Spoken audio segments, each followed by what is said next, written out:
Okay, so you sent us a ton of research on AI in learning and development, including this AI in L&D Intention and Reality report from October 2024. Seems like you really want to cut through the hype and see how AI is actually being used right now in L&D. But get ready to dive into some fascinating and maybe even unexpected findings.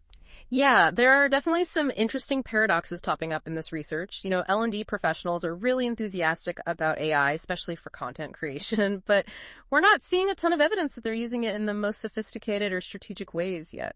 It's kind of like they've all heard about this new AI hammer. So they're using it for everything, even when they need a screwdriver. That's a great analogy. The survey data shows that even though AI adoption has increased since 2023, there's still a big chunk of L&D folks who aren't really tapping into AI's true potential. And what's really striking is the difference between the survey results, which mostly focus on, internal L&D efficiency, and then the case studies, which showcase companies using AI to tackle some really complex business challenges. So why are so many L&D teams stuck in first gear with AI? Well, that's where the report's immaturity model comes in. It challenges this whole idea of a linear progression when it comes to AI maturity. Okay, you got my attention. How does this immaturity model work exactly? Think of it this way.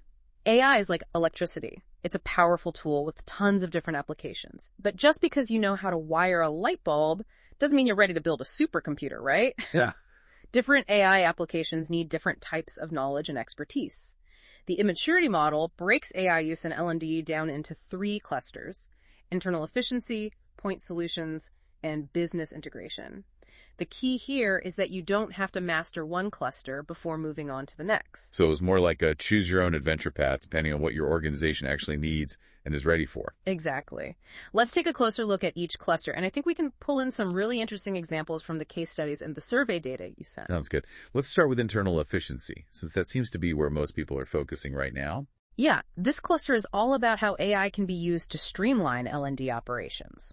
We're seeing it used to speed up content creation, automate administrative tasks, and even to extract more meaningful insights from data. The report mentioned that using AI for learning analytics has really exploded recently, right? Oh, absolutely. It's gone way beyond just tracking completion rates. Now L&D teams are using AI to really understand how people learn, what their preferences are, and how they're progressing through learning experiences. I'm curious about how this is all playing out across the different stages of the learning experience design process. What are some actual examples we can point to? Let's start with the discovery phase. Imagine you're an L&D pro and you suddenly have to create a whole new training program on a topic you know nothing about. Instead of spending hours doing research, you can use AI as like a subject matter expert stand-in. It can summarize research articles for you, pull out key themes from user interviews, and even help you brainstorm content ideas. That would be a lifesaver, especially when you're working on tight deadlines. Absolutely. Then when you move into the learning strategy and design phase, AI can help you define clear learning outcomes, generate quiz questions, and even come up with interactive activity ideas. It's like having another brain in the room, helping you think outside the box. And I'm guessing this isn't limited to just online learning either. Nope, not at all. The report mentions teams using AI to design live workshops, generate icebreakers, and even draft presenter notes. Now, when it comes to content creation itself, I'm betting that's where AI really shines during the delivery phase, right? You're right, and we're seeing everything from basic text generation and editing to AI creating images and videos. Even voiceovers are being generated by AI now. Some L&D teams are using AI to translate content into different languages, personalize learning pathways based on learner data, and even build those choose-your-own-adventure style learning experiences. It's amazing how quickly AI is evolving, even just compared to last year. It really is. But even within this internal efficiency cluster, there are different levels of sophistication. So just because a team is using AI for content creation doesn't automatically mean they're using it strategically. Exactly. The report highlights a crucial distinction between those who are using AI to just churn out more content faster, and those who are using it to actually improve the quality and personalize the learning experience, and make it more engaging for learners. That seems like a really key difference, using AI to move beyond just creating more of the same old stuff. Absolutely. It's about using AI to create learning experiences that are truly impactful. And speaking of impact, I think it's time to move on to the second cluster, point solutions. This is where things start to get really interesting. I'm all ears. What are these point solutions all about? Think of this cluster as using AI to tackle very specific learning or performance challenges. We're seeing organizations use AI for personalized coaching, building realistic role-playing scenarios, providing on-demand skill practice, and even offering performance support right within their workflow. So it's less about streamlining L&D itself and more about directly improving employee performance. You got it. And some of the case studies you sent over have some really fascinating examples of this in action. Oh yeah, let's hear about those. One that really stood out to me was NHS Elect. They're a UK-based network that supports healthcare organizations. And they ran a pilot program using an AI-driven coach. The goal was to make personalized coaching accessible to all of their staff, no matter where they were located or what their seniority level was. Wow, an AI coach. Yeah. How did that work out for them? The results were really impressive. Participants reported significant improvements in their goal progress and their confidence after just one session with the AI coach.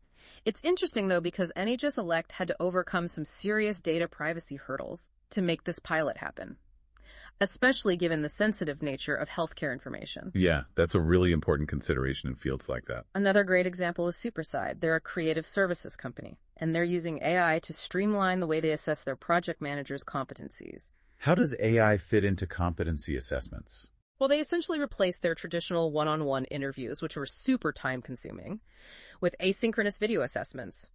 Then they built a custom GPT to analyze the transcripts, which would rate the project managers on specific competencies and give them detailed feedback. That's brilliant. Not only does it save time, but it also probably provides a much more objective and consistent assessment, too. Exactly. And the results speak for themselves. They were able to reduce the time it took to assess each person from 15 minutes down to only 5 minutes. That's a huge win. So what's the big takeaway from these point solutions examples? I think they demonstrate that AI can be used to solve real practical business problems, not just theoretical ones. And these solutions are often more accessible than you might think. You don't necessarily need a massive budget or a huge organizational overhaul to get started. That's encouraging to hear. It means even smaller L&D teams can leverage AI in a really meaningful way. Okay, so we've covered internal efficiency and point solutions. Now let's talk about the final and arguably the most sophisticated cluster, business integration. This is where AI really becomes a strategic weapon for skills development and workforce planning across the entire company. We're talking about aligning L&D initiatives with the organization's biggest goals, using AI to pinpoint crucial skills gaps, and developing solutions that go beyond traditional training. It sounds like this is where AI implementation can get really complex. What are some of the key things that organizations need to be successful in this business integration cluster? The case studies highlight a few common factors: strong leadership support, a culture that embraces innovation, a solid data infrastructure, and perhaps most importantly, collaboration between L&D and other departments. So it's not just about L&D adopting AI, it's about the entire organization getting on board with it. Precisely. And that's often the biggest challenge. The report suggests that many L&D teams are still stuck in what they call the training ghetto. They're laser focused on content creation, and they're missing out on these larger, more strategic opportunities. Let's look at some of these business integration examples then, to see how companies are breaking out of that training ghetto and making AI a truly strategic tool. One company that's doing this really well is Ericsson. They're a global telecommunications giant. And they've embarked on this multi-year journey to become a truly skills-based organization. That's ambitious. How are they using AI to help them achieve that? They've implemented this dynamic AI-powered skills taxonomy that's constantly being updated with real-time market data. This allows them to not only identify current skills gaps, but also to predict emerging and declining skills in the future.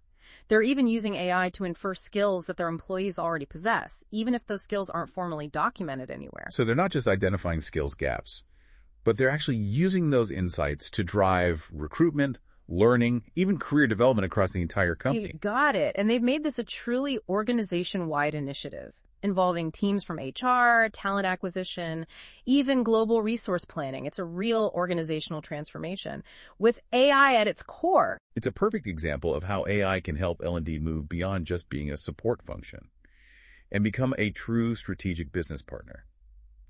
What other case studies demonstrate this kind of business integration approach? EY, the multinational professional services firm, is another great example. They're focused on both incorporating AI into their learning experiences and in preparing their workforce for an AI-powered future.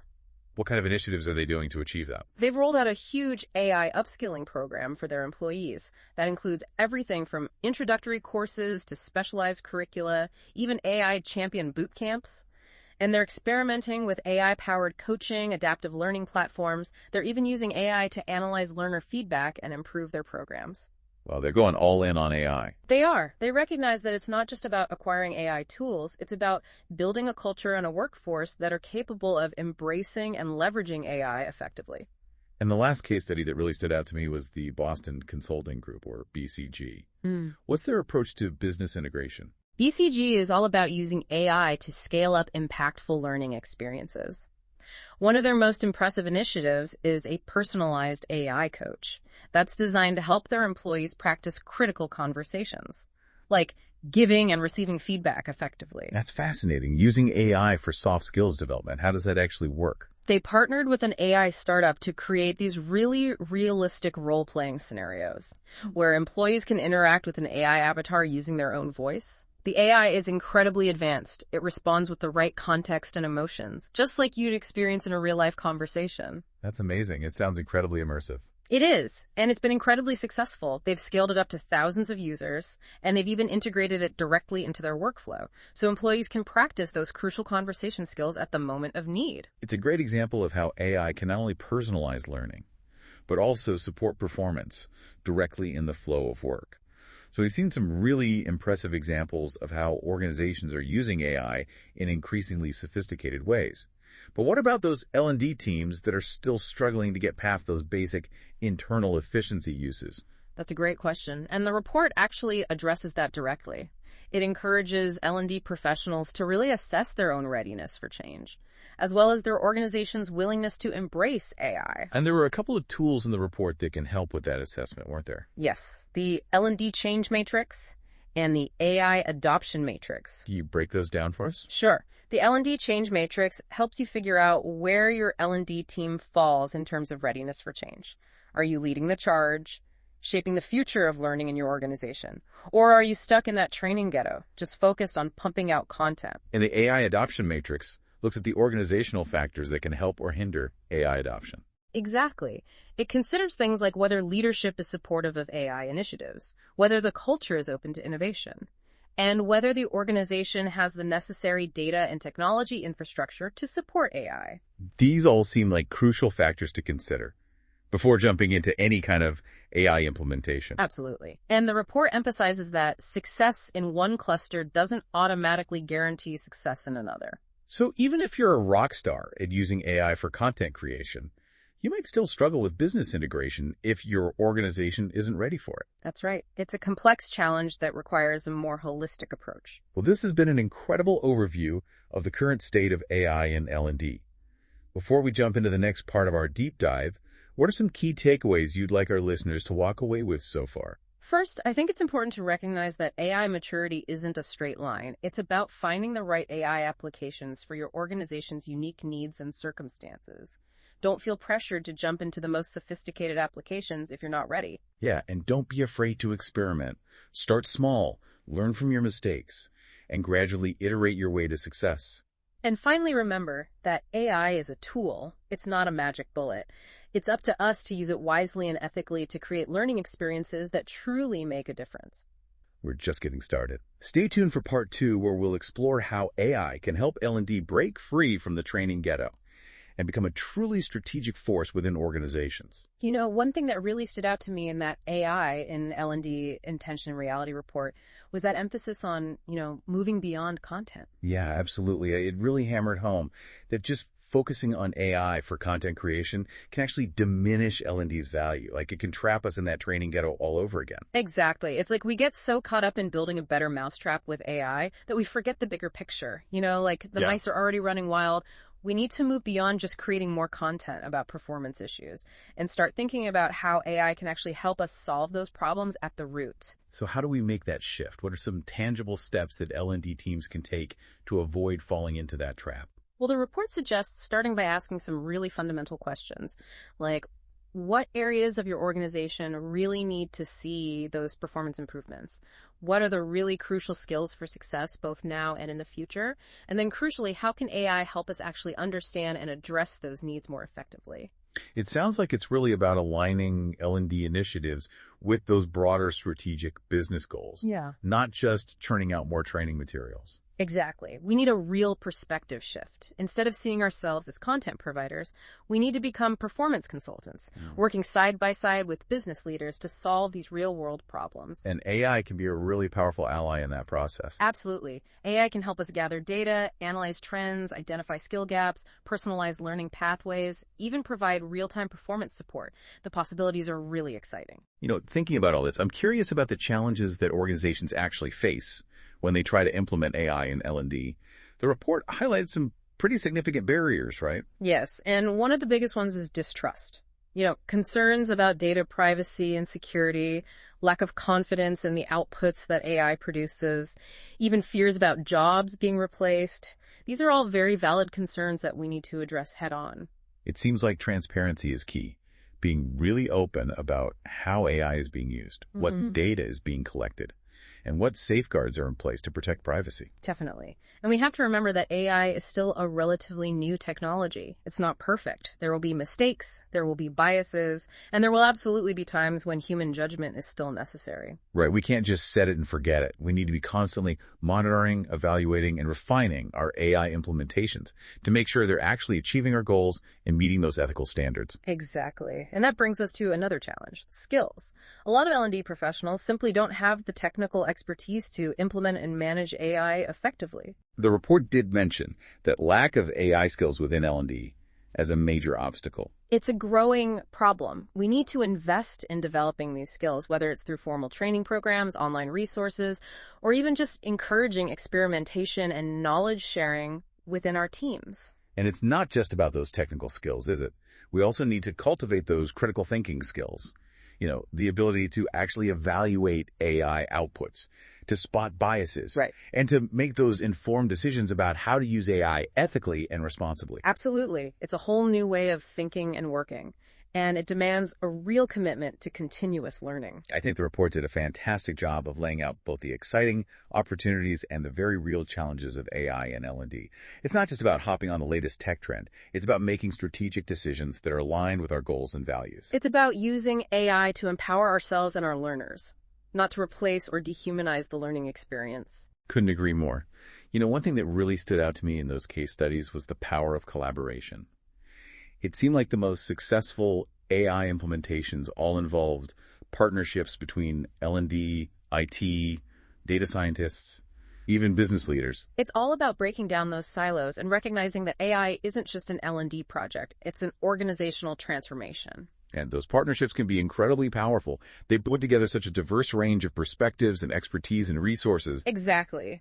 When L&D teams collaborate effectively with other departments, they can tap into those valuable data sources, leverage existing technologies, and ensure that those AI initiatives are truly aligned with those broader business goals. It's about creating that shared vision for AI and working together to actually achieve it. While the report focused specifically on AI and L&D, I think it's important to acknowledge that this is just one piece of a much bigger puzzle.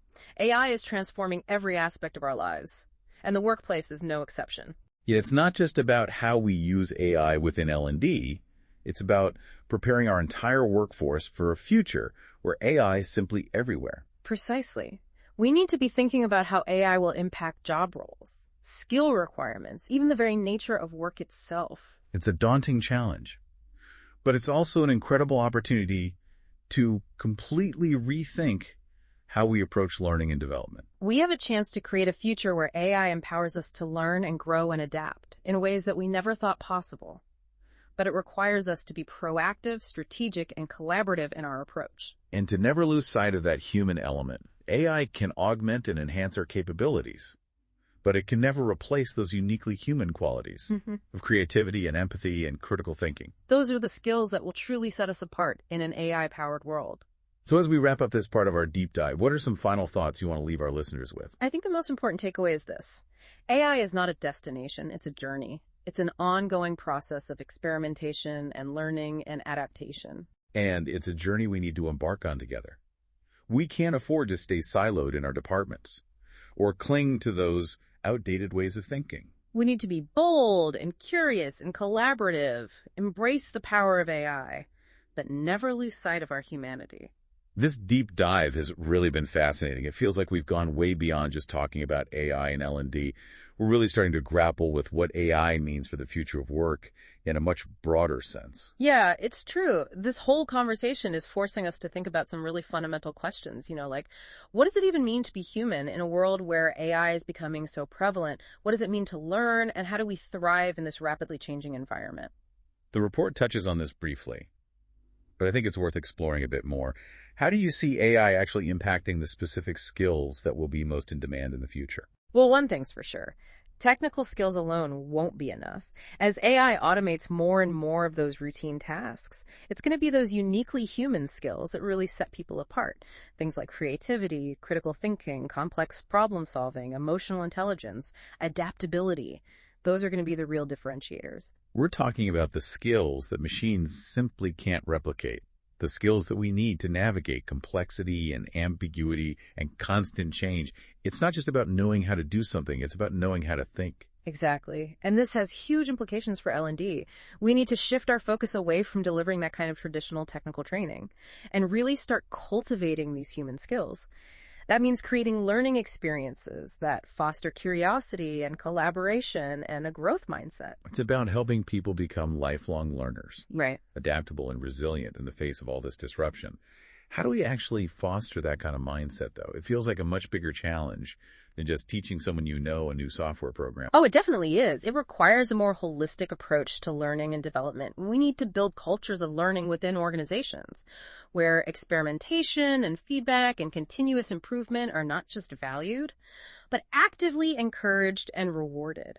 What if failure was seen as a learning opportunity instead of something to be feared? Right. It's about moving beyond just that traditional classroom setting and embracing learning in the flow of work, giving people the chance to actually apply their skills and get feedback and improve in real time. And AI can play a role in that. Imagine AI-powered coaches that provide personalized feedback and guidance, or AI-driven platforms that connect learners with the right mentors or peers based on their individual needs and goals. We're talking about creating these personalized learning ecosystems that adapt to each person and support them throughout their entire careers. It's an exciting vision, and I really believe that L&D is in a unique position to lead this charge. We have the expertise in designing learning experiences. We understand human behavior and motivation, and we're passionate about helping people reach their full potential. But we need to be willing to embrace new ways of thinking and new technologies and new partnerships to make that vision a reality. The report really hammered home the importance of collaboration, and I think that's going to be even more crucial as we move into this future of work. We need to partner with data scientists and technologists and business leaders, even ethicists, to make sure that AI is being used responsibly and effectively. It's about creating that shared understanding of both the incredible opportunities and the potential challenges of AI, and working together to shape a future that benefits everyone. And that raises another really important question. What role do we want AI to play in our lives, both personally and professionally? It's a question we all need to be asking ourselves. And our answers will shape the kind of future we create. I'm optimistic that AI can be a force for good, helping us solve complex problems and open up new possibilities and live more fulfilling lives. But it requires us to be intentional and thoughtful and compassionate in our approach. It's not just about the technology itself, it's about how we choose to use it. So after this deep dive into all this research, what's the one key takeaway you want to leave our listeners with? You know the L&D professionals who are navigating all these opportunities and challenges. Don't be afraid to experiment. Don't be afraid to learn and to evolve. Embrace the power of AI, but never lose sight of your humanity. The future of learning is in our hands. AI can be an incredibly powerful tool to help us shape that future, but it's up to us to use it wisely. And here's one final thought I'll leave you with. We've talked a lot about using AI to enhance human capabilities, but what about using our human ingenuity and creativity to shape the development of AI itself? How can we ensure that AI aligns with our values and aspirations? That's the question that will define the next chapter of this incredible journey